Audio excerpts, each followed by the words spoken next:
Mrs. Frisby and the Rats of Nim, Chapter 21, The Toy Tinker. "We left the Boniface estate on the 1st of May," said Nicodemus. "We knew a lot more than when we went in. We had been there 8 months. "Then," said Justin, "we found the toy tinker." They were back in Nicodemus's office. Mr. Ages, having rested, sat with them. "Not quite yet," said Mr. Ages. "Though," said Nicodemus, "that was in late summer. When we first got out, we began searching for a place to live permanently, or at least a place we could stay as long as we wanted. We had a pretty clear idea of what we were looking for. We had plenty of time to talk about it on the long winter evenings in the library between reading books. The reading we did! We knew very little about the world, you see, and we were curious. We learned about astronomy, about electricity, biology, mathematics, about music and art. I even read quite a few books on poetry and got to like it pretty well. But what I liked best was history.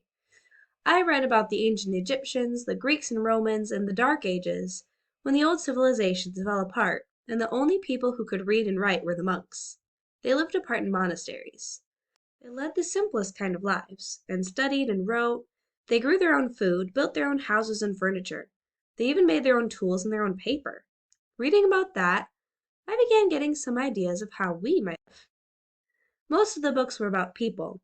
We tried to find some about rats, but there wasn't much. We did find a few things. There were 2 sets of encyclopedias that had sections on rats. From them we learned that we were about the most hated animals on Earth, except maybe snakes and germs. That seemed strange to us and unjust, especially when we learned that some of our close cousins, squirrels for instance, and rabbits, were well liked. But people think we spread diseases, and I suppose possibly we do, though never intentionally. And surely we never spread as many diseases as people themselves do. Still, it seemed to us that the main reason we were hated must be that we always lived by stealing. From the earliest times, rats lived around the edges of human cities and farms, stowed away on men's ships, gnawed holes in their floors, and stole their food. Sometimes we were accused of biting human children.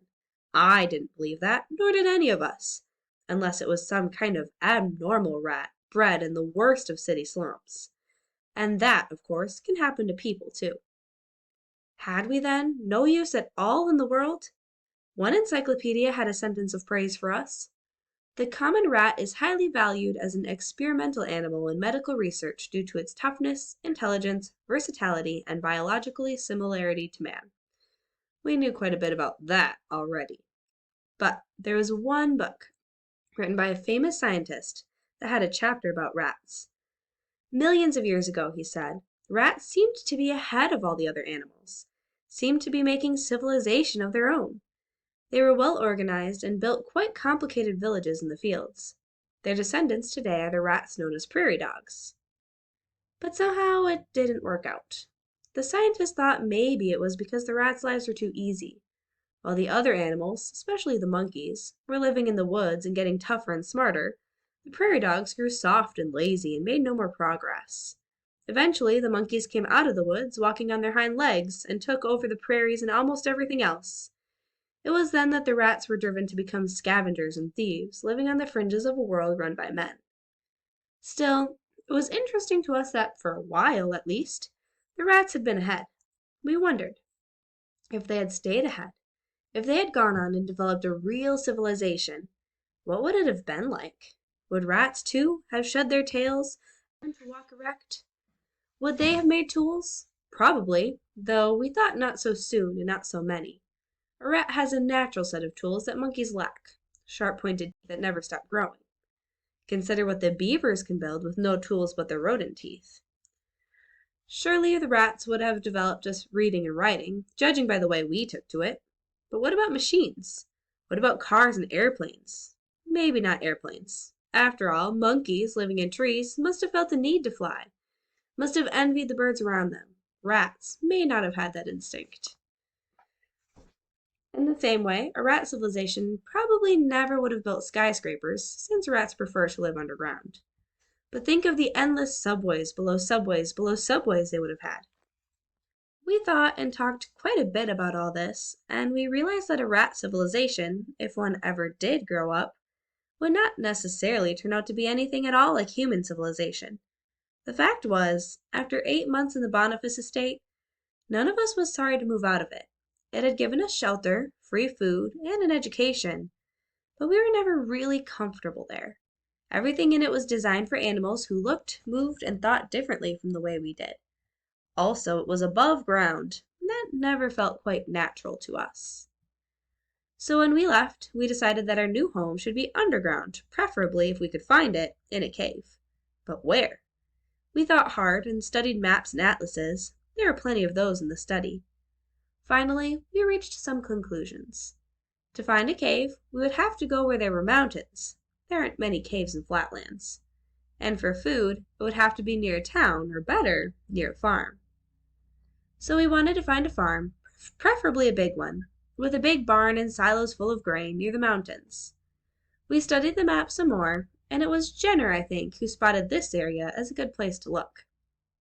On the map, a big part of it was covered with the contour lines that show mountains, and across these were written the words Thorn Mountains National Forest. Beneath that, in smaller letters, it said Protected Wilderness Preserve. Bordering this, where mountains turned to foothills, the map showed rolling country with quite a few roads but hardly any towns, which, we thought, ought to mean farmland. We were right, as of course you know now. It took us 2 months of steady traveling to get to the Thorn Mountains National Forest, but we found it. We're under the edge of it right now. And there are plenty of caves, most of them never visited by people, because people aren't allowed to drive into a wilderness preserve. There aren't any roads in the forest, but only a few jeep trails used by rangers, and airplanes are not permitted to fly over it. We looked at a lot of caves, some big, some small, some dry, but mostly damp. Before we chose this cave and this farm, however, we found the toy tinker. It began as a sad sort of thing. We found an old man lying in the woods one morning, near one end of the jeep trails not so far from here, and he was dead. We don't know what he died of. We guessed it must have been a heart attack. He was dressed in a black suit, old-fashioned in style, but neat, ragged. His hair was white, and his face looked gentle. I wonder who he was and where he was going, Justin said. Whoever he was, Jenner said, he wasn't supposed to be in here at all. We ought to bury him, I said. So we did, not by digging a grave, but by covering him with a high mound of leaves and stones and twigs and earth. It was in gathering material for this mound that Justin made the second discovery. He was back in the bushes, out of our sight. Look here, he called. I found a truck. It was a very ancient truck, with a small round hood, but it had been lovingly polished and was wonderfully shiny. The body, which was square and large, had been rebuilt and painted red and gold. It had little windows and white curtains, and between them, lettered in gold, were signs. The Toy Tinker, toys, repairs, hobby kits, model sets, electrical toys, all work guaranteed. Obviously, the truck had belonged to the old man. He was a peddler and a mender of toys. The red and gold wagon was his shop and his home, and he had driven into the woods to camp for the night. It was against the law, of course, so he had concealed the truck behind some bushes off the trail under a big beech tree. We could see where he had made a campfire, carefully surrounding it with stones and clearing away the brush so he would not set the woods afire. Beyond the beech tree, a narrow brook flowed. It was a peaceful spot. We could see what had probably caused the old man's death. One wheel of the truck had sunk into the soft earth and was stuck. A shovel lay near it. He had been trying to dig it out. The work had been too hard for him, and he started to go for help when he collapsed. This much we could figure out just by looking. Then somebody said, "Whose truck is it now?" "It belongs to his heirs," I said. "Whoever they are," said Jenner. "He may not even have any. He seems to have been alone." "Anyway," said someone else, "how would they ever find it?" "That's true," I said. "We don't know who he was, and if we did, we have no way of notifying anyone. So I suppose, if we want it, the truck is ours. Why don't we see what's in it?"